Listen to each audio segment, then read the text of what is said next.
तो मेरी उम्र के नौजवानों, आज हम सोलार सिस्टम का जो हमने पिछला एपिसोड पढ़ा था उसके आगे का हम पढ़ने वाले हैं। इसमें हम क्या पढ़ेंगे, जैसा मैंने आपको पिछले एपिसोड में बता दिया था, क्या हम अलग अलग प्लैनेट्स के बारे में जानकारी इकट्ठा करेंगे और आपके इधर दे देंगे, आपको बताएंगे। तो इस एपिसोड को देखने में आपको मजा आएगा, लेकिन एक शर्त है मजा आने के लिए। समझ में तो आ ही जाता है, मजा आना इंपॉर्टेंट है। मजा आएगा, लेकिन मजा तभी आएगा जब आपने पिछला वाला एपिसोड इसी का सोलार सिस्टम का देखा होगा। सोलार सिस्टम नहीं बोलते हैं, सोलार सिस्टम नहीं बोलते हैं, सोलार सिस्टम बोलते हैं, ठीक है। तो पिछला एपिसोड जाइए और अभी देखिए अगर आपने नहीं देखा है तो, वरना देखा है तो बहुत सही यार, आप तो बहुत मजे लेने वाले हो। ठीक है, पढ़ाई की और किसके मजे लेते हो तुम, ठीक है। तो हम पढ़ते हैं, अब आगे बढ़ते हैं, ठीक है। तो जाओ पहले उसको देख लो अगर आपने नहीं देखा है तो, और आप नए हो और आपने नहीं देखा है फिर भी आप पहले उसको देखो। और चाहो तो जो भी आपको जितना भी डाउट है क्लास 8 साइंस के फिजिक्स वाले पार्ट में, आप वो पूरा पढ़ सकते हो मेरे चैनल पर, हमारे चैनल पर। आपका ही चैनल है, आप हैं तो हम हैं, वरना हम क्या हैं, कुछ नहीं, ठीक है। तो बहुत हो गई बातें, अब चाहो तो देखो उसको पहला, इसके पिछला एपिसोड तो देख ही लेना है सोलार सिस्टम का, वरना इसमें मजा नहीं आएगा। मैं बार बार बोल रहा हूँ, हाथ जोड़ रहा हूँ, जाओ उसको देख लो एक बार, तब बहुत मजा आएगा। मैं गारंटी देता हूँ, अगर उसको आप देख लोगे तो आपको बहुत मजा आएगा, अगर उसको नहीं देखोगे तो मजा नहीं आएगा। हाथ जोड़ के खड़ा हो और जाके देख लो प्लीज, मजा आएगा, तुम्हारे लिए बोल रहा हूँ, ठीक है। चलिए स्टार्ट करते हैं, और क्या करना है। तो हम सबसे पहला प्लेनेट वो देखेंगे जो कि सन के सबसे पास है, जो कि कृति के दिल के, मैंने पिछले एपिसोड में कहा था कि एग्जांपल दिया था कि हमारा सन कृति है। हाँ, हमारी सन कृति है और बाकी सारे प्लैनेट्स जो उसके अराउंड घूम रहे हैं, सन के अराउंड जो प्लैनेट्स घूमते हैं वो लड़के हैं जो कि कृति के पीछे पड़े हुए हैं, उनमें मैं भी एक हूं। ठीक है, तो पहला प्लैनेट है मर्क्यूरी। मर्क्यूरी वो सन के सबसे पास है, ठीक है। उसको हम हिंदी में बड़े प्यार से बुध बोलते हैं, BUDH, बुध। क्या आप भी देखते हो बंद बुध और बुड़बक? मैं तो बहुत देखता हूँ, ठीक है। तो क्या इंपॉर्टेंट बात ये मैंने बोला कि जैसे हम इंडिया को बोलते हैं प्यार से भारत, मेरा भारत महान, वैसे हम मर्क्यूरी को प्यार से बुध बोलते हैं हिंदी में, ठीक है।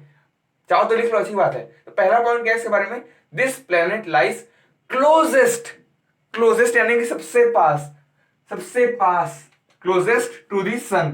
सन क्या है? कृति, क्योंकि वो तो एक जगह पे है और उसके अराउंड, सन के अराउंड पूरे प्लैनेट्स घूमते हैं। ये मैंने पिछले एपिसोड में एग्जांपल दिया, अगर आपने नहीं देखा है तो आप नहीं समझ पाओगे, अगर देखा है तो आपको तो मजा ही आ जाएगा। हाँ ठीक है, तो अगला पॉइंट क्या है, it is the smallest planet, वो सबसे छोटा प्लैनेट है, सबसे स्मॉलेस्ट। अगर कोई आपसे पूछता है कि सबसे छोटा किस प्लेनेट का है, साइज की बात कर रहा हूं, कुछ और मत समझ लेना। ठीक है, तो बोलना सबसे छोटा प्लेनेट मर्क्यूरी है, मर्क्यूरी है, मरकरी है। बहुत अपना अपना स्टाइल है बोलने का, मर्क्यूरी बोलते हैं, मरकरी बोलते हैं, बुध बोलते हैं, बुध। ठीक है, तो मैं आगे बढ़ रहा हूं, इसको पॉज करिए और आप लिखिए प्यार से, दिल क्या करे जब किसी को किसी से प्यार हो जाए, ठीक है ना। दिल क्या करे यार, अब लिख लो, मैं आगे बढ़ रहा हूं। तो हमारे प्यारे से बुध के बारे में अगला पॉइंट ये है कि it is difficult to see Mercury because, क्यों? Because it hides in the glare of the sun. It is difficult to see Mercury because it hides in the glare of the sun. हम अगर चाहें देखना mercury को देख तो सकते हैं, लेकिन बहुत मुश्किल है। इट इज डिफिकल्ट, क्यों? क्योंकि वो सन के सबसे पास है और सन की लाइट बहुत तेज है, और अगर आप ट्राई करोगे, अगर आप एग्जाम्पल, अगर आप अंधेरे कमरे में हो, है ना, बहुत वहां पे आप सो के उठते हो, है ना, आप सुबह सो के उठते हो और अगर अचानक से रूम की लाइट ऑन करता है तो आपको आंख में अजीब सा होता है, तो दिखाई नहीं देता है, क्योंकि वहां पे एक्सेसिव लाइट हो जाता है। पहले तो लाइट था ही नहीं, फिर एकदम बहुत ज्यादा लाइट आता है आंखों के सामने और हम उसे देख नहीं पाते हैं, है ना, हम रूम में देख नहीं पाते, हमें तकलीफ होती है। तो वही बात है, it is difficult to see Mercury because it hides in the glare, मतलब चमक, ग्लेयर मतलब चमक, ग्लेयर ऑफ द सन। सन की चमक इतनी है कि हम मरकरी को दिखने में बहुत डिफिकल्टी आती है हमें, ठीक है।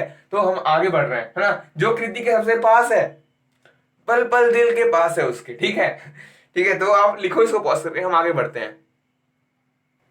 तो बुध के बारे में अगले पॉइंट्स हैं, अगला क्या है, it can only be seen in the sky just before the sunset, just before the sunset और बिफोर द सनराइज, है ना। हम उसे देख तो सकते हैं, मैंने कहा था उसको देखना डिफिकल्ट है, लेकिन ऐसा मैंने बिल्कुल नहीं कहा कि हम उसको देख ही नहीं सकते। हम उसको देख सकते हैं कब?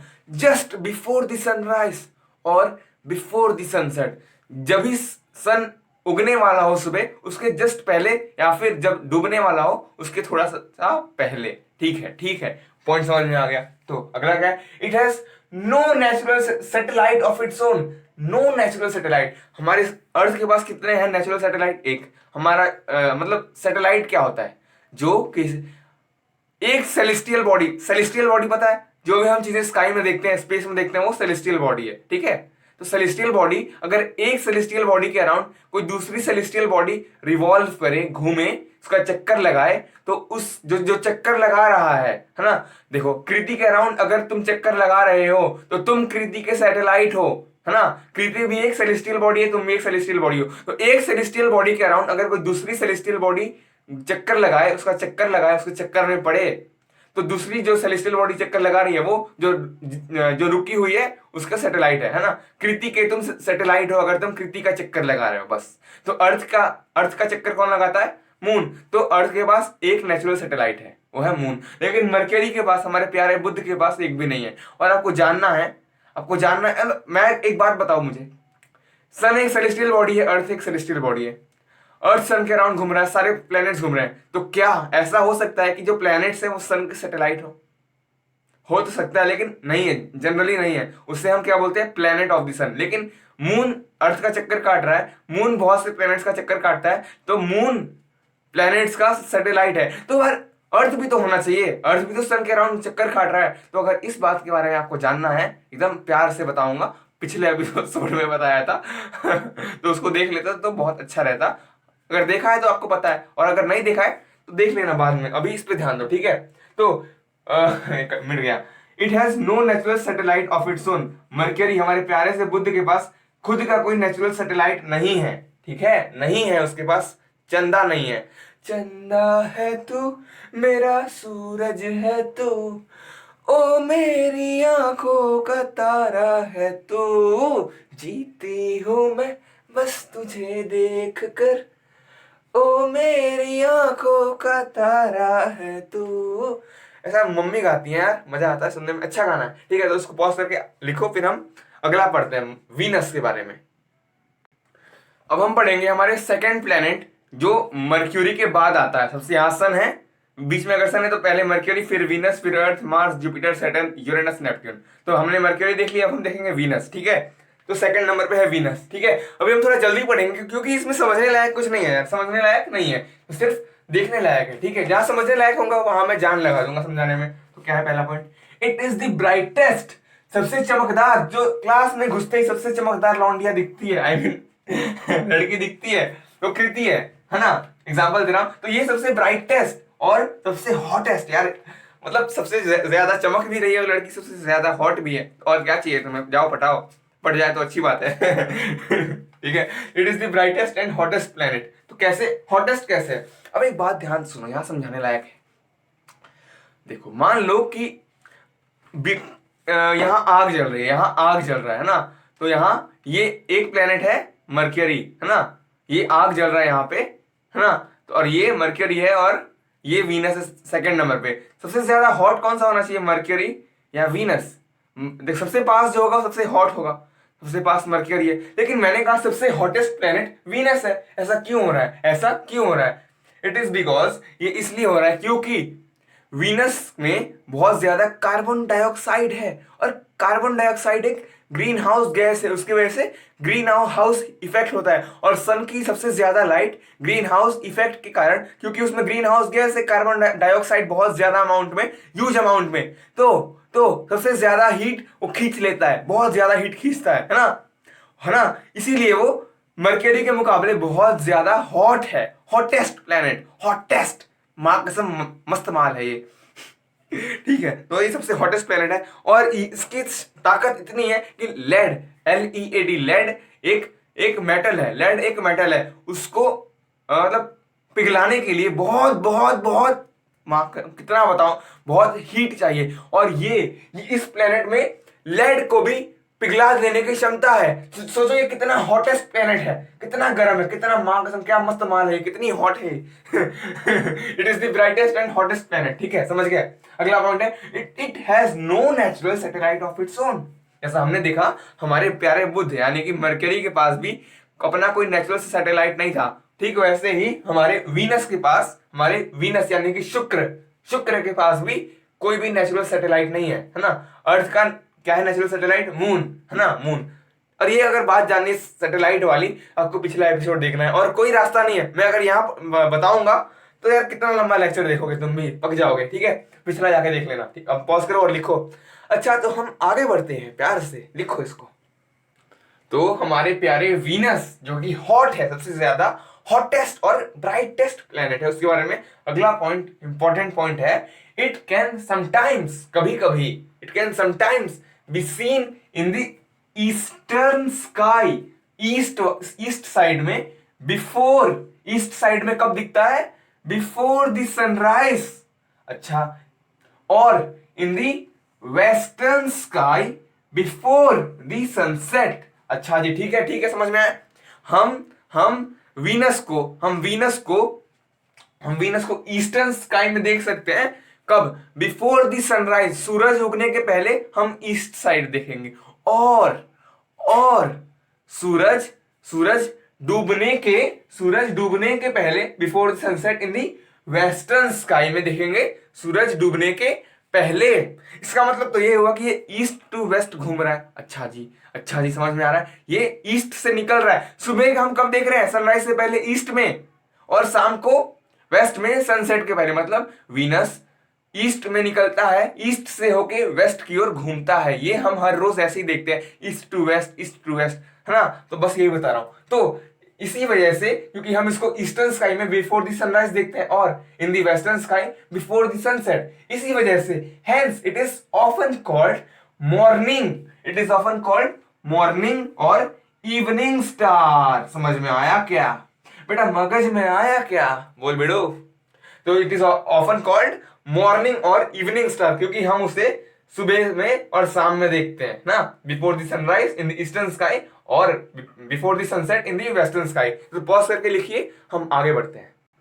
तो शुक्र के बारे में अगला पॉइंट है जो मैंने अभी बताया, वीनस रोटेट्स। मैंने देखो इसका मीनिंग क्या है, इसका मीनिंग, इस वर्ड का मीनिंग रोटेट का मतलब जैसे लट्टू घुमाया होगा तुमने, टॉप, वो घूमता है तो अपनी जगह पर ही घूमता है। ऐसा नहीं होता है कि वो एक किसी तुम्हारा चक्कर नहीं लगाता। तुम ऐसे खड़े हो घुमाते हो, तुम्हारे गोल गोल नहीं घूमता है, वो जहां खड़ा है उससे गोल गोल घूमता है। जैसे मैं अगर ऐसे घूम के आगे फिर से ऐसे आता हूँ आगे, इसको बोलूंगा कि मैंने अभी रोटेट किया। तो मैं क्या बोल रहा हूँ? Venus rotates from east to waste, है ना, जो मैंने अभी बताया। अनलाइक, इंपॉर्टेंट है, unlike the earth which rotates from waste to east. अच्छा जी, हमने पहले एपिसोड में पिछले कहीं पढ़ा है, इसी चैप्टर में पढ़ा है कि अर्थ rotates from waste to east. Stars वाले में पढ़ा है, स्टार्स वाले एपिसोड में बहुत ही मजा आया था उसमें। अर्थ rotates from waste to east. बाकी सारे प्लैनेट्स घूमते हैं वेस्ट टू ईस्ट, सिवाय वीनस और यूरेनस के। आगे उसको भी पढ़ेंगे, ठीक है। वीनस ईस्ट टू वेस्ट घूमता है, unlike the earth which rotates from waste to east. लिखो, बहुत इंपॉर्टेंट पॉइंट है ये। अगला पॉइंट क्या है? Venus also show phases like moon.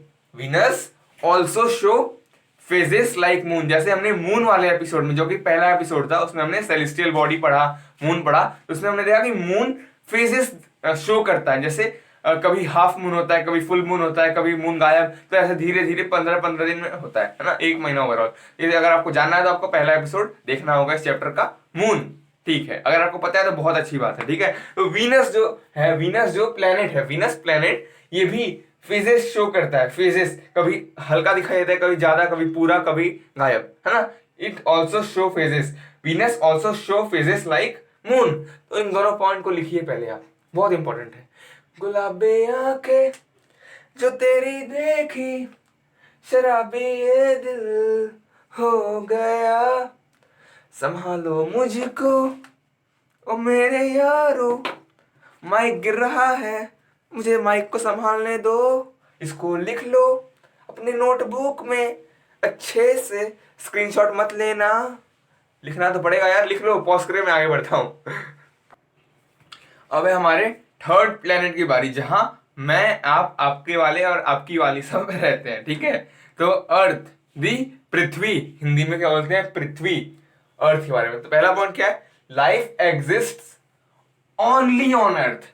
इंसान सिर्फ लाइफ लाइफ है तो सिर्फ अर्थ पर ही है, लाइफ का एग्जिस्टेंस ओनली ऑन अर्थ। ये क्यों है, क्योंकि the earth has favourable environmental conditions, जो इसका एनवायरनमेंट है वो लाइफ एग्जिस्ट होने देता है, उसके अनुकूल है ना। Such as the presence of atmosphere and water that enable existence of life, है ना। पानी, हवा, इन सब के बिना तो लाइफ एग्जिस्ट ही नहीं कर सकता है। एटमोस्फियर हो गया, पानी, हवा, इन सब के बिना लाइफ का एग्जिस्टेंस पॉसिबल नहीं है। तो ये सब अर्थ पर मौजूद है, इस वजह से life exist only on earth, ठीक है। तो इसको पॉज करिए और लिखिए, फिर हम आगे बढ़ते हैं। तो थोड़ा फटाफट बढ़ते हैं, क्योंकि मुझे, आपको जल्दी होनी चाहिए, है ना, आपको जल्दी होनी चाहिए, जल्दी जल्दी लिखो पॉज करके। अर्थ के बारे में ये अगला पॉइंट है, क्या है, the temperature conditions of the Earth are also favourable, इसका मतलब है अनुकूल, उसके लिए अच्छा, are also favourable for the existence of life because it is at a perfect distance from the sun, है ना, ठीक है। क्योंकि हमने देखा कि मर्क्यूरी, वीनस, वीनस का टेम्परेचर तो आपने देख ही लिया कितना भयंकर था। तो अर्थ का जो डिस्टेंस है फ्रॉम द सन एकदम परफेक्ट है, आप उसके लिए एकदम परफेक्ट हो, जाओ प्रपोज मार दो, कोई टेंशन मत लो। बात बन जाएगी, अगर नहीं बनी तो कोई बात नहीं, किसी और भी ट्राई कर लेंगे, ठीक है। तो मैं क्या बोल रहा हूँ यहाँ पे, इंपॉर्टेंट बात ये है कि जो अर्थ का डिस्टेंस है वो परफेक्ट है फ्रॉम द सन, इसी वजह से जो अर्थ का टेम्परेचर कंडीशन है वो फेवरेबल है, उस लाइफ एग्जिस्टेंस ऑफ लाइफ के लिए परफेक्ट है, परफेक्ट है, ये परफेक्ट है। तो आप फटाफट लिख लो, क्योंकि यहां किसी की गुलाबी आंखें नहीं है। तो ये एक बहुत ही इंपॉर्टेंट पॉइंट है, बहुत ज्यादा, क्या है, द अर्थ पोजेसेस, मतलब उसके पास है, पोजेस करता है मतलब उसके पास है, the earth possesses tilted axis which results in changing off season. Tilted axis मतलब बताऊंगा, उसी वजह से, क्योंकि अर्थ के पास टिल्टेड एक्सिस है, उसी वजह से चेंजिंग ऑफ सीजन होता है, सीजन चेंज होते हैं, समर आता है, विंटर आता है, मानसून आता है, ऑटम आता है, स्प्रिंग आता है, इसी वजह से, क्योंकि अर्थ के पास एक टिल्टेड एक्सिस है। पहले इसको लिख लीजिए पॉज करके, बड़े बड़े प्यार से, फिर बताऊंगा टिल्टेड एक्सिस का मतलब। लिख लिया आपने, लिख लिया होगा, बहुत जल्दी, बहुत जल्दी लिखिए। तो उसका मतलब क्या, टिल्टेड एक्सिस का, मान लो ये एक लाइन है, एक लाइन, जैसे ये धरती है ना, एग्जाम्पल दे रहा हूं, और ये लाइन इसके परपेंडिकुलर है, ये लाइन इसके परपेंडिकुलर का मतलब क्या है, कोई भी लाइन अगर इस स्ट्रेट लाइन से, जो ऐसे है हॉरिजॉन्टल लाइन, और ये क्या है वर्टिकल, हॉरिजॉन्टल मतलब सोया हुआ, और वर्टिकल मतलब खड़ा, खड़ा है, ठीक है। तो 90 डिग्री एंगल ये फॉर्म हो रहा है ना, ये क्योंकि ये परपेंडिकुलर है। अगर मैं बोलूं टिल्टेड है, मतलब ये परपेंडिकुलर नहीं होगा, ये कोई भी एंगल फॉर्म कर सकता है, मतलब बता रहा हूं टिल्टेड का, है ना। ये इस लाइन से, जो लाइन इस पे गिरेगी, कोई भी एंगल है, कोई भी है, ठीक है, मतलब नहीं है, ये लाइन टिल्टेड है ना, और ये भी टिल्टेड है ना, ये भी टिल्टेड है, कोई भी एंगल फॉर्म करेगा उससे हमें मतलब नहीं है ना, लेकिन ये टिल्टेड है, ये भी टिल्टेड है, टेढ़ा है। अगर ऐसे हो, ऐसे है, मतलब ये 90 डिग्री है, ये परपेंडिकुलर है, लेकिन हल्का सा भी अगर टेढ़ा हुआ, 1 डिग्री भी टेढ़ा हो गया, 2 डिग्री, 1 डिग्री भी, तो ये टिल्टेड है, टेढ़ा है ना, मैं यही बता रहा हूँ, ठीक है, ठीक है, समझ में आया। तो अर्थ जो है ना, जो हमारा अर्थ है, जो हमारा क्या प्यारा सा पृथ्वी है, वो ऐसे नहीं घूमता है, वो एकदम ऐसे, एकदम मतलब परपेंडिकुलर नहीं है ना, ये कैसे घूमता है, ये थोड़ा सा टेढ़ा, थोड़ा सा टेढ़ा। आपको लगेगा कि सर्कल है तो सीधा ही होगा, नहीं, ये ऐसे है, थोड़ा टेढ़ा, थोड़ा टेढ़ा घूमता है ना, थोड़ा टिल्टेड, थोड़ा टिल्टेड है, थोड़ा क्या है, क्या बोलिए उसको, उस वर्ड को, टिल्टेड, TILTED, क्या है, टिल्टेड। अभी मैं इस ग्राउंड पे खड़ा हूं, तो मैं अभी क्या है, मैं अभी इसके परपेंडिकुलर हूं, लेकिन अगर मैं ऐसे हो गया मतलब मैं टिल्टेड हूं, मैं ऐसे भी हो गया तो मैं टिल्टेड हूं, ऐसे भी हल्का सा भी टेढ़ा मतलब मैं टिल्टेड हूं, ऐसे टिल्टेड, है ना। टिल्टेड मतलब टेढ़ा, थोड़ा झुका हुआ, ऐसे नहीं है, ऐसे या फिर ऐसे, कैसे भी है, ऐसे है ना, ऐसे ऐसे ऐसे, थोड़ा टेढ़ा है, ठीक है। इसी वजह से सीजन्स चेंज होते हैं, है ना, इसी वजह से सीजन्स चेंज होते हैं। ये इंपॉर्टेंट पॉइंट है जो अभी दिखाया मैंने।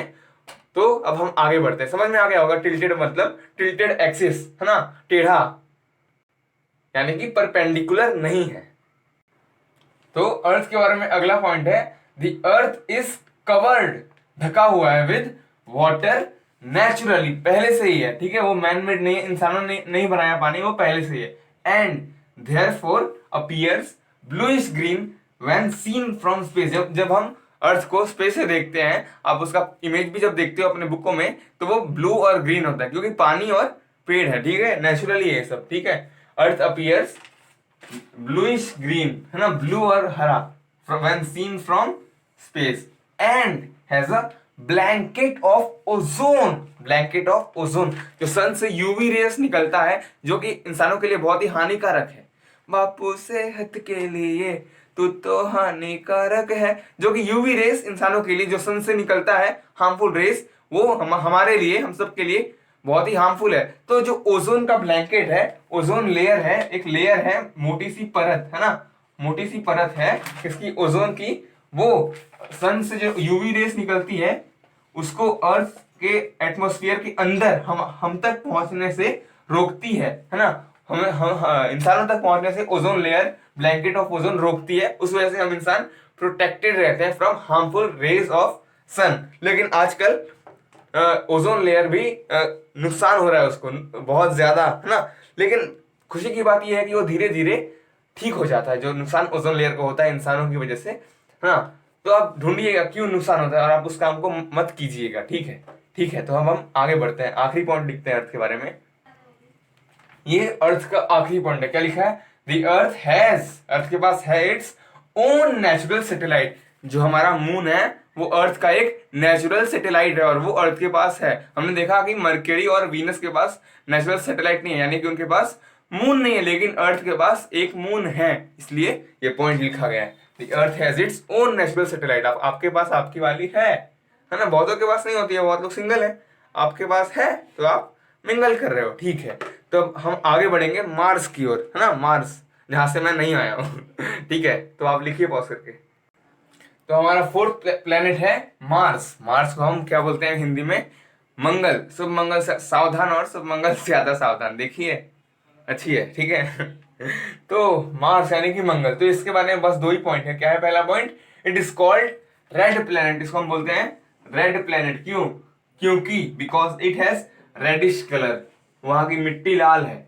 आपको देखनी चाहिए मूवी मार्शियन, दी मार्शियन, कुछ सीखोगे, बहुत कुछ सीखोगे, ठीक है, देखिएगा। अगली point, it has two moons, इसके पास दो चंदे हैं, इसके पास दो दो बंदियां हैं, ठीक है। It has two moons of its own, Earth के पास एक बंदी है, मार्स के पास दो बंदी है, it has two moons of its own. तो इन दोनों पॉइंट को पॉज करके एकदम अच्छे से अपनी नोटबुक में लिखिए, दिल में भी लिख सकते हैं किसी और के, और क्या, है ना। लिखो, आगे बढ़ते हैं जुपिटर की ओर। टूटा जो कभी तारा सजना में, लिख लो अपनी नोटबुक में। तो हमारा पांचवा प्लेनेट है जुपिटर, यानी कि बृहस्पति, किसी का पति नहीं है, बृहस्पति नाम है हिंदी में, ठीक है, ठीक है।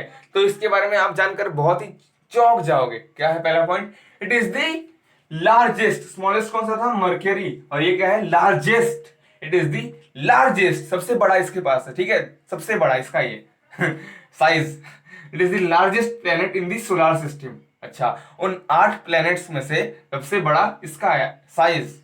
और क्या लिखा है, इट कैन कंप्राइज, यानी कि इस वर्ड का मतलब है कंटेन, ये इसके अंदर कंटेन कर सकता है। इट कैन कंप्राइज 1300, 13 नहीं 1300, 1300 ऊपर लिखा है बॉक्स में 1300 अर्थ लाइक प्लैनेट्स। इसका मतलब क्या है, अगर हम 1300 अर्थ के जितने प्लैनेट्स लेंगे, अर्थ ही बहुत बहुत बड़ा है, तो उतने प्लैनेट्स को अगर इकट्ठा करेंगे तब जाके जुपिटर बनेगा, उतना बड़ा साइज है इसका, उतना बड़ा साइज है। अब अगला पॉइंट जानकर आप चौंक जाओगे, आपकी फट नहीं जाएगी ठीक है, अगर हम 1300 अर्थ को एक साथ इकट्ठा करेंगे तब जाके जुपिटर यानी कि बृहस्पति, किसी का पति नहीं है, बृहस्पति नाम है, बृहस्पति बनेगा, इतनी बड़ी इसकी साइज है, इसीलिए तो ये लार्जेस्ट प्लेनेट है हमारे सोलार सिस्टम का। आपके क्लास का सबसे लंबा लड़का जिसका पत्ता नहीं कटा था। ठीक है, ठीक है, चलिए सबसे बड़ा इसका ये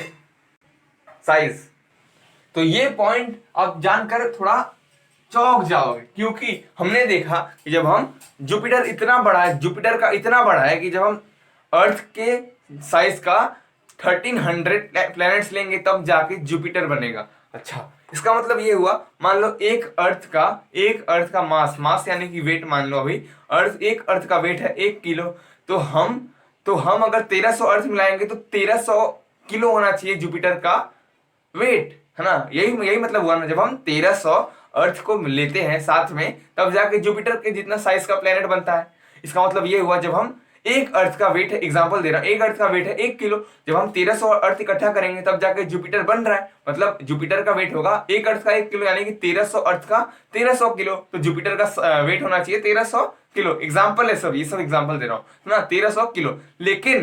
लेकिन भाई ये होता है कि मेरे यार ये हो रहा है जब हम 318 अर्थ मिला रहे हैं, उतना मतलब 318 किलो, अब उतना ही वेट है जुपिटर का। लेकिन हमने तो ये देखा उसका साइज कितना है, 1300 अर्थ को मिलाने से आता है, लेकिन उसका वेट 318 अर्थ को मिलाकर उसका वेट आ जा रहा है।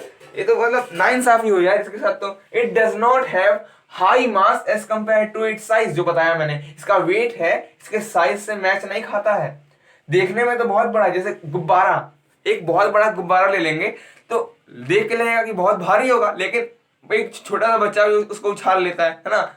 दिखने में तो बड़ा है लेकिन है छोटा, जो दिख रहा है वैसा है नहीं, और जो है वो दिखता नहीं है। जैसा होता है वैसा दिखता नहीं है, और जैसा होता है वो दिखता नहीं है। तो आपकी वाली आपका काट रही होती है, आपको दिखता नहीं है, तो संभल के रहा करो। It does not have high mass as compare to it's size. अच्छा जी, इसका मतलब, इसका मीनिंग क्या है असलियत में? द मास ऑफ जुपिटर, जो जुपिटर का मास है, इज ऑलमोस्ट यानी कि लगभग 318 times of the mass of the अर्थ। तो अगर हम 318 अर्थ यानी कि एक अर्थ 1 किलो का, सब एग्जांपल है, 318 किलो का है जुपिटर। अगर हम एक अर्थ का मान ले 1 किलो, तो हम अगर 318 अर्थ मिलाएंगे तब जाके जुपिटर का वेट आ जाएगा। लेकिन हमने देखा कि हम अगर 1300 अर्थ को मिलाएंगे तब जाके जुपिटर का साइज बनता है, तो साइज से इसका मास मैच नहीं खा रहा है। यही तो लीला है, अजीब है थोड़ा, है ना, अजीब है थोड़ा। तो पॉज करिए और इसको लिखिए।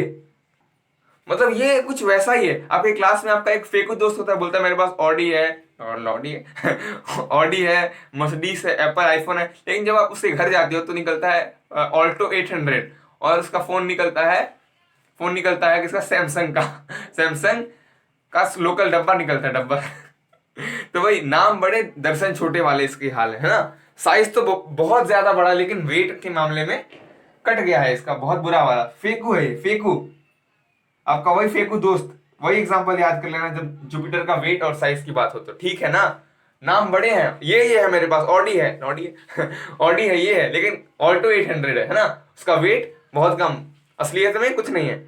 तो हम आगे बढ़ेंगे, पॉज करिए और लिखिए। तो एक इंपॉर्टेंट बात पहले जान लो अगले पॉइंट से पहले, जो टर्म है ना रिवॉल्यूशन यानी किसी के अराउंड चक्कर काटना, गोल गोल घूमना, है ना। तो उसमें अगर एक रिवॉल्यूशन अर्थ खत्म करता है, यानी कि अर्थ का 1 साल खत्म होता है, 1 साल 1 ईयर, ऑलमोस्ट 365 डेज, थोड़ा कम होता है ना। और 1 रोटेशन अपने ही जगह पे खड़े खड़े अगर एक बार घूमता है, मतलब 1 दिन पूरा हुआ, 1 दिन और 1 रात पूरा हुआ, मतलब 24 घंटे पूरे हो गए। ठीक है, अर्थ का एक रोटेशन 24 घंटे का, लेकिन द रोटेशन ऑफ जुपिटर, एक रोटेशन की बात हो रही है, the rotation of Jupiter is around 9 hours 55 minutes। अर्थ का कितना है, लगभग 24 घंटा, हल्का सा ही कम होता है, ऑलमोस्ट 24 hours। लेकिन जुपिटर का यानी बृहस्पति, किसी का पति नहीं है, नाम है हिंदी में बृहस्पति, इसका कितना है, एक रोटेशन 1 दिन और 1 रात, यानी कि अर्थ का 24 घंटा है और इसका 9 घंटा और 55 मिनट, 10 घंटे से कम। अच्छा जी, ठीक है। और अगला पॉइंट क्या है, बहुत इंपॉर्टेंट है, सब पॉइंट इंपॉर्टेंट है। जुपिटर हैज मैनी मून्स, इसके पास बहुत सारे नेचुरल सैटेलाइट है। अर्थ की एक बंदी है, अर्थ के पास 1 मून है, मार्स के पास 2 है, मरकरी और वीनस के पास 1 भी नहीं है, वो सिंगल है। लेकिन जुपिटर बहुत बड़ा खिलाड़ी है इस मामले में। जुपिटर के पास मैनी मून्स हैं, बहुत सारे पटाखे रखे हैं इसने, बहुत सारी बंदी है। लेकिन लेकिन लेकिन अगर हम देखें उसके साथ होती कितनी है, लगभग 4, सिर्फ 4। ठीक है, इसका मतलब क्या है, उसने पटाई तो बहुत सारी है लेकिन उसको भाव मिलता है सिर्फ 4 से, है ना। Jupiter has many moons out of which 4 large moons can be viewed from earth with telescope, है ना। उसकी बंदियां तो बहुत सारी हैं, बहुत सारी मून, उसके पास बहुत सारे मून्स हैं, है ना, बहुत सारी चांदनी है लेकिन असलियत में मतलब दिखाई कितनी देती है अर्थ से, एक अगर लोग एक टेलीस्कोप उसकी हेल्प से 4 लोगों को दिखती है, 4 है ना, लोग देख रहे हैं 4 है उसके पास, अच्छा जी। लेकिन असलियत में है बहुत सारी।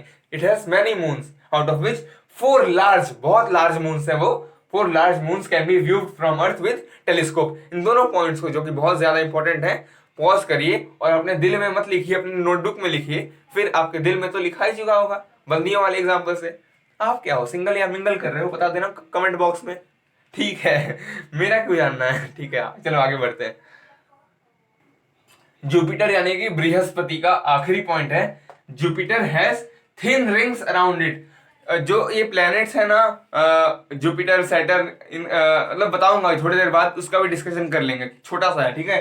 तो अभी देख लो, जुपिटर के पास थिन रिंग्स है, पतला रिंग है ना, एकदम पतला रिंग। रिंग क्या होता है, मान लो ये एक प्लेनेट है, इसके अराउंड एक ऐसे रिंग होता है ना, इसके अराउंड एक ऐसे रिंग होता है, गोल सा, ऐसे अंगूठी, वही जो आप पहनाते हो अपनी वाली को वैलेंटाइंस डे पे हम तो मनाते ही नहीं है। अच्छा कोई बात नहीं, बड़े होके मना लेना, मैं भी नहीं मनाता हूँ ठीक है, तो हम अब बढ़ेंगे अगले प्लेनेट की ओर, ठीक है। इसको पॉज करके लिख लो प्यार से। चल हम चले सितारों के शहर में, सितारों के शहर में। चलो आगे बढ़ते हैं। तो अगला है सैटर्न, 6th नंबर है सैटर्न, यानी कि शनि, शनि, ठीक है। तो इसका पहला पॉइंट क्या है, it appears yellowish in colour, ये पीला पीला दिखता है, ठीक है, पीला पीला ना। अगला पॉइंट है सैटर्न हैज, इंपॉर्टेंट है, सैटर्न हैज थिक रिंग्स। हमने देखा कि जुपिटर यानी कि बृहस्पति के पास थिन रिंग्स है, पतले रिंग्स है, अच्छा जी ठीक है। लेकिन सैटर्न के पास थिक रिंग्स है, मोटे रिंग्स है, उसका मोटा है, उसका पतला था इसका जुपिटर का, और इसका थोड़ा मोटा है ना, रिंग की बात हो रही है, और कुछ मत समझो, ठीक है। Saturn has thick rings around it that can be easily viewed from Earth, Earth से ही देखते हैं ना, viewed using a simple telescope, अच्छा जी। जो सैटर्न है उसके पास थिक रिंग्स है, उसको हम अर्थ से एक सिंपल टेलीस्कोप के हेल्प से भी आराम से देख सकते हैं। और आपने आज तीन तीन एक शनि तो पानी वाली है, और एक एक्शन वाला है, और एक प्लेनेट वाला है 3 शनि के बारे में आपने जान लिया। भले स्पेलिंग थोड़ी अलग है लेकिन प्रोनाउंसिएशन शनि ही तो है, ठीक है जी, ठीक है। इसको पॉज करिए और लिखिए और हम आगे बढ़ते हैं।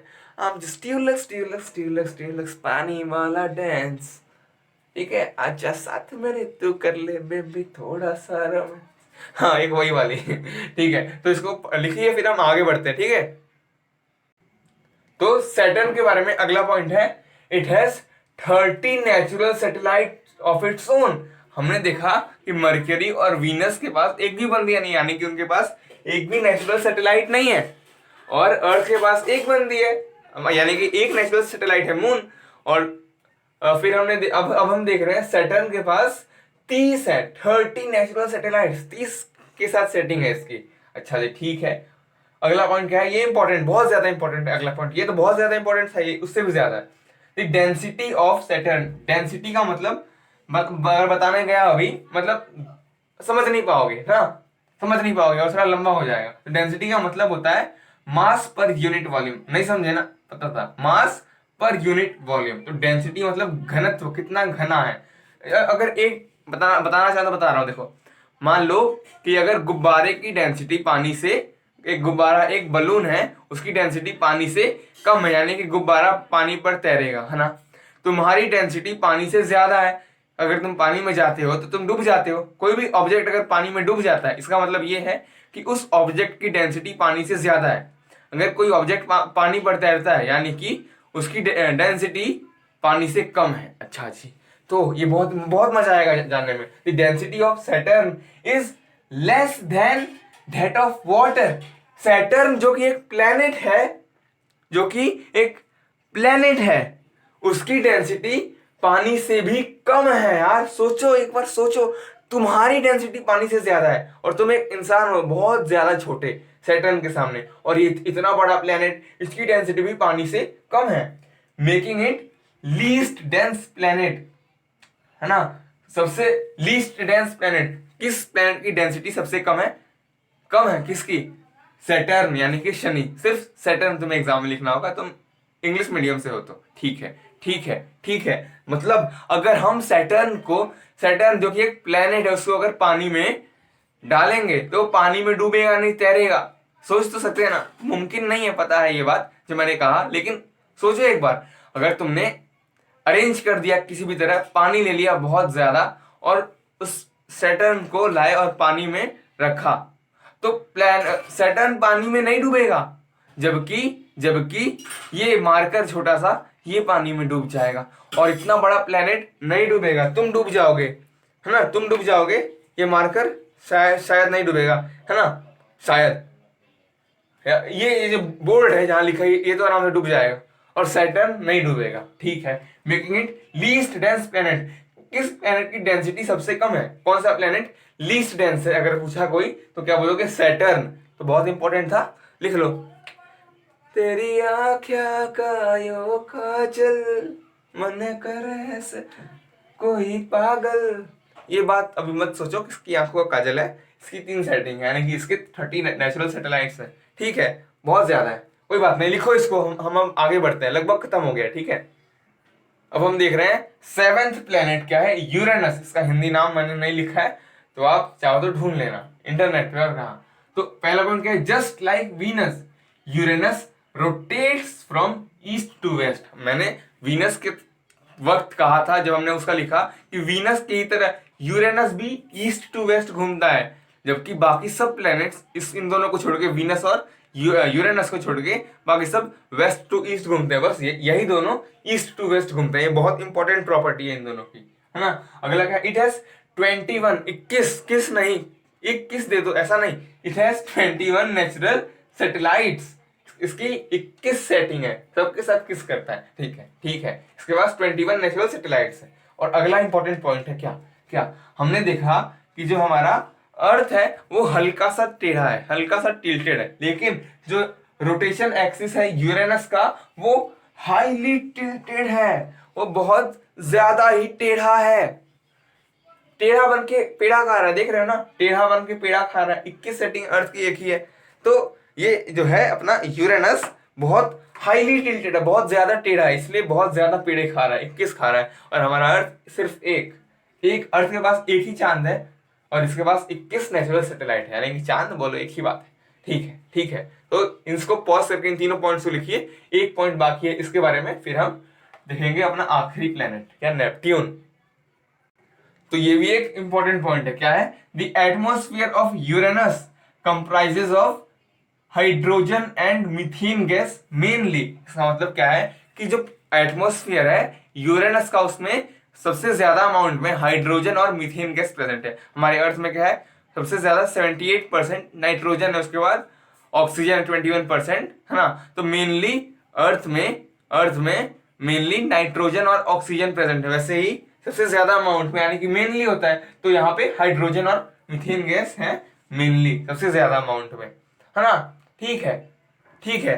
I know you love me, I know you care, show never I will be there, you are my heart, you are my love, show never never ever mean. ठीक है, तो इसको पॉज करके लिखो, फिर हम आखिरी प्लेनेट की बात करते हैं, नेपट्यून। तो हमारा आखिरी प्लेनेट है नेपट्यून। नेपट्यून तो क्या है वो, it is the farthest, it is the farthest planet, सबसे दूर, it is the farthest planet from the sun. इसका मतलब क्या हुआ, इसका मतलब क्या हुआ, मान लो कि तुम्हारे अराउंड 3 लोग घूम रहे हैं, तो एक है तुम्हारे सबसे पास, तुम यहाँ, एक यहाँ पे है, तो ये तुम्हारे गोल घूम रहा है ना, और एक तुमसे 500 मीटर दूर खड़ा है, चलो 100 मीटर, है ना, 100 मीटर दूर खड़ा है। तो ज्यादा टाइम किसको लगेगा तुम्हारा चक्कर लगाने में, तुम्हारे अराउंड घूमने में, रिवॉल्व करने में, जाहिर सी बात है जो 100 मीटर दूर खड़ा है, जो 100 मीटर दूर खड़ा है उसको ज्यादा डिस्टेंस घूमना हो, क्योंकि उससे तुम्हारा दूरी तो उससे वो तुमसे दूर खड़ा है, और ये तुम्हारे जो सबसे पास है उसको बहुत कम टाइम लगेगा। तो यही बात हो रही है कि जो सबसे दूर है, जो सबसे फारदेस्ट प्लेनेट है, सबसे फारदेस्ट प्लेनेट है, जो सबसे दूर वाला है, so and it takes most time to revolve around the sun. इसका मतलब यही हुआ कि सन के अराउंड घूमने में इसको सबसे ज्यादा टाइम लगेगा। और इसकी 8 सेटिंग है। इसका मतलब क्या है? It has 8 natural satellites. यार प्लैनेट्स की भी सेटिंग हो रही है। तुम अभी तक सिंगल हो क्या यार? क्या चल रहा है सब? तो मजाक कर रहा हूँ। ये 8 नेचुरल सैटेलाइट्स है। यहाँ पे बंदियों के नहीं, सैटेलाइट्स की बात हो रही है। इसके पास 8 है, अर्थ के पास 1 है। तो सब इंपॉर्टेंट है, ये सब याद हो जाएगा अपने आप धीरे धीरे। धीरे धीरे से मेरी जिंदगी में आना। तो अब हम एक बहुत ही इंपॉर्टेंट टॉपिक की बात कर लेंगे। 1 मिनट लगेगा फिर खत्म, 1 मिनट लगेगा बस। लिख लो इसको पॉज करके। अब मैं तुम्हें एक बहुत ही ज्यादा इंपॉर्टेंट बात बताऊंगा, जानकर बहुत मजा आएगा। हमने देखा कि हॉटेस्ट, सबसे हॉट बंदी किसके पास है? आई मीन सबसे हॉट प्लेनेट कौन सा है? हॉटेस्ट प्लेनेट वीनस है ना। वीनस जो कि 2nd नंबर पे है, जो कि सन के सबसे पास नहीं है। उसकी वजह मैंने अभी बताई, ठीक है पहले। तो अब मैं मैं बात करूंगा कि सबसे कोल्डेस्ट, सबसे कूल बंदा कौन है, सबसे कूल बंदी कौन है। आई मीन सबसे कूल प्लेनेट, कूलेस्ट प्लेनेट कौन सा है? कोल्डेस्ट प्लेनेट नेपट्यून सबसे दूर है, तो शायद वही होना चाहिए। सोच लो एक बार, यस और नो। सोचो, सोचना इंपॉर्टेंट है, सोचो।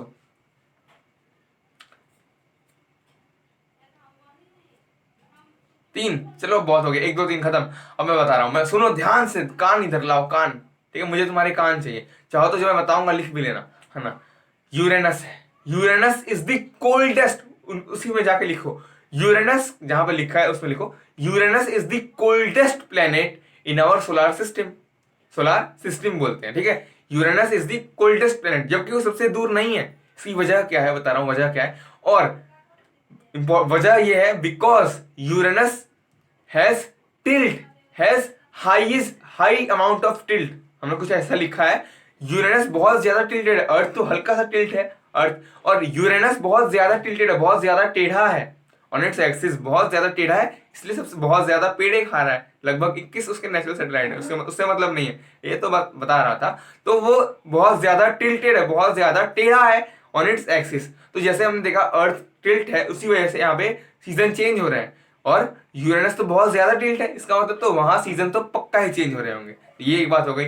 और वजह ये है कि वो कोल्डेस्ट प्लेनेट है। इसकी वजह अब जानो, अब जानो, सब इंपॉर्टेंट बात है, लेकिन उसकी वजह बता रहा हूं।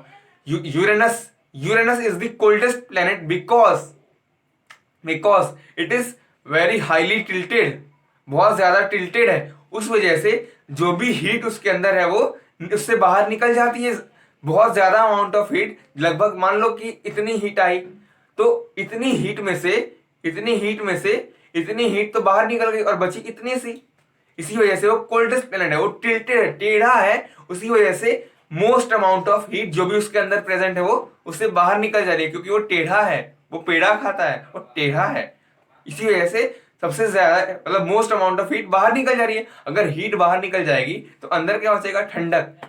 अगर आपके रूम में बहुत गर्मी है और अगर मैं उस गर्मी को निकाल दूं तो क्या हो जाएगा? आपका रूम ठंडा। इसी वजह से, क्योंकि मोस्ट अमाउंट ऑफ हीट निकल रहा है, क्योंकि यूरेनस टिल्टेड है, हाईली टिल्टेड। उसी वजह से Uranus is the coldest planet in our solar system. हाँ, मजा आ गया ना। हाँ, तो अब हम बात कर रहे थे किसके बारे में? किसके बारे में नहीं, किसके बारे में बता रहा हूं मैं। Inner and outer planets. तो सबसे पहले इनर प्लैनेट की बात करते हैं, क्या होते हैं? जो फर्स्ट 4 प्लैनेट्स हैं, द फर्स्ट 4 प्लैनेट्स, यानी कि Mercury, Venus, Earth, Mars, the first 4 planets of the solar system are called inner planets, अंदरूनी inner planets. These planets have a few moon this planets के पास बहुत ही फ्यू मून होते हैं of their own, है ना। जैसा हमने देखा भी था, है ना। They have a few moons of their own. Mercury और वीनस के पास तो कोई बंदी नहीं, आई मीन कोई मून ही नहीं है, कोई नेचुरल सैटेलाइट ही नहीं है। अर्थ के पास 1 है और मार्स के पास 2 है ना। तो इनर प्लैनेट्स जो है उनके पास अ फ्यू मतलब कुछ तो है, मतलब किसी के पास तो है नहीं, कोई कोई सिंगल ही है और कोई कोई एक दो से काम चला ले रहा है, ठीक है। तो यही लिखो पहले इसको, इनर प्लैनेट्स की बात हो गई, फिर हम आउटर प्लैनेट्स की भी बात करेंगे, ठीक है। इसको पॉज करके लिखो। तो ये लिखा है आउटर प्लैनेट्स के बारे में, क्या लिखा है, the planets after Mars. Mars को छोड़कर, मार्स तो एक इनर प्लैनेट है बिकॉज ये आता है फर्स्ट 4 प्लैनेट्स में। तो हमने क्या देखा था, जो फर्स्ट 4 प्लैनेट्स है वो क्या है, inner planets, mercury, Venus, Earth, Mars. तो मार्स के बाद जो भी है, जुपिटर, सैटर्न, यूरेनस और नेपट्यून, उन्हें हम आउटर प्लैनेट्स बोलते हैं, है ना। तो इनकी प्रॉपर्टीज लिखी है, all these planets have has a ring system around them, है ना, उनके अराउंड रिंग्स हैं जैसा हमने देखा अभी, एंड पोजेसेस, उनके पास है अ लार्ज नंबर ऑफ बंदियां, a large number of moons और a large number of natural satellites. तो मून्स ही हैं नेचुरल सैटेलाइट्स, मून्स को ही हम नेचुरल सैटेलाइट्स बोलते हैं। पॉज करके लिख लो वरना शायद रफ हो जाए मेरे पीठ से। तो हमने देख लिया अभी इस एपिसोड में सारे प्लैनेट्स के बारे में, और ये थोड़ी एक्स्ट्रा और इंपॉर्टेंट जानकारी देख ली किसके बारे में, प्लैनेट्स के बारे में, इनर और आउटर प्लैनेट्स। तो आई होप कि मजा आ गया हो तुम्हें। और मैं तो मतलब देख रहा हूँ कितना लंबा लेक्चर है, मेरा मकसद क्या होता है, कितना भी लंबा हो मजा आना चाहिए और समझ में आना चाहिए। समझ आएगा तो मजा आएगा, ऑफ कोर्स, सिंपल सी बात है। तो यार तुमने देखा होगा कि थोड़ी एनर्जी लो हो जाती है, थोड़ा थक जाता हूँ, अटक जाता हूँ, तो थकान होता है, डिहाइड्रेशन। यार पानी कब तक पीऊंगा, पानी है इधर लेकिन कब तक। तो मैं थोड़ा पानी कम पीता हूँ, मतलब बहुत दिक्कतें होती हैं लंबा एपिसोड बनाने में। कब से लगा हुआ हूँ, तुम जो देखते हो ना 30 मिनट का, तो उसमें मुझे लगता है लगभग 1.5 घंटा, और जो देखते हो 45 मिनट 50 मिनट, इसमें मुझे लगता है 2-3 घंटे, 3 घंटे लग जाते हैं यार। खड़े खड़े पेट दुख जाता है बोलने में बाल खराब हो जाते हैं, पसीना आ जाता है, मतलब मजा तो है, इसलिए मैं ये काम कर रहा हूँ। ये पूरा भीग गया जहाँ माइक लगाया हुआ है, ठीक है। लेकिन कुछ भी हो जाए, मजा आ रहा है जब तक तो करूंगा, बहुत मजा आ रहा है। तो मुझे लगता है कि हमारा ये चैप्टर लगभग खत्म हो जाएगा कुछ एपिसोड्स में। अभी क्या बाकी है, एस्ट्रॉइड्स, मेटेओर्स, ये सब बाकी, और एक आर्टिफिशियल सैटेलाइट, बहुत ही छोटा है, मजा आना चाहिए। समझ आएगा तो मजा आएगा, मजा तो आएगा, कुछ और आना है, मजा बहुत आएगा। और हाँ, अगर तुमने क्लास 8 फिजिक्स की कहीं भी डाउट हो तो जाओ मेरे एपिसोड्स देखो, मैं वादा करता हूँ मजा बहुत आएगा। समझ तो आ ही जाएगा लेकिन मजा बहुत आएगा पढ़ने में। और इस चैप्टर के अगर पढ़ना बाकी है तो प्लेलिस्ट में जाओ, यहाँ पे क्लिक करो, यहाँ प्लेलिस्ट होगी इसी चैप्टर की, यहाँ पे प्लेलिस्ट दिख रही होगी, उस पर क्लिक करो और देखो तुम्हारे हाथ में देखना है। मैं अपना काम कर रहा हूँ, मैंने बना दिया है ना, इनर एंड आउटर प्लैनेट सब मैंने बना दिया है। अब तुम्हारा काम है जाके देखो, है ना। अब बाय, अब बहुत हो गया, अब बहुत पढ़ लिया, जाओ अब चैटिंग करो अगर सिंगल नहीं हो तो, वरना सिंगल ही रहो। लेकिन वो प्लैनेट्स की भी सिंगल नहीं है, उनके पास भी चांद है, तो बस लिख लो छोड़ना मत। बाय।